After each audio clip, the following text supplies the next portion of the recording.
There have always been challenges in every story, but I'll tell you a story briefly.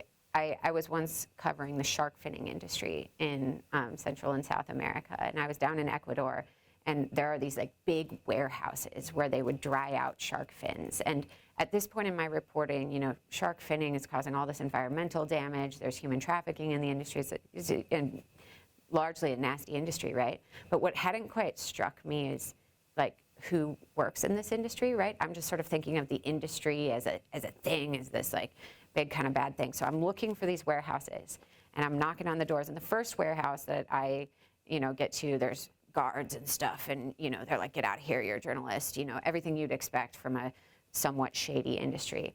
And I walk down the street to this next warehouse, and I knock on the door, and these two little girls open this like big sliding door, just a little bit.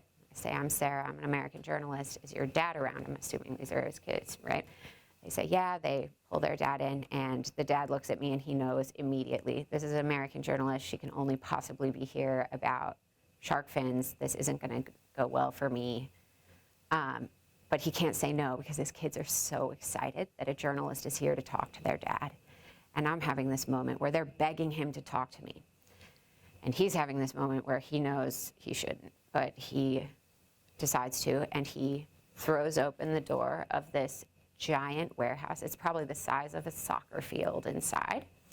And there is one baking sheet of shark fins. He said this used to be covered in fins.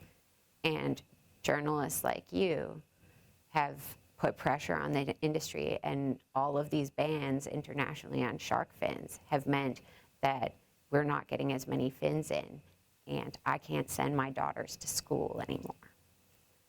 And that was when I realized there is so much more nuance to every story, and no matter how straightforward it seems, you know, it isn't. And this is not me defending the shark finning industry, but even in these industries that we might think are just like so straightforwardly bad, right?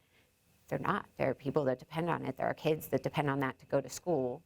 And so these are things that I think are important to talk about. And that was a hard moment that I'm still processing it.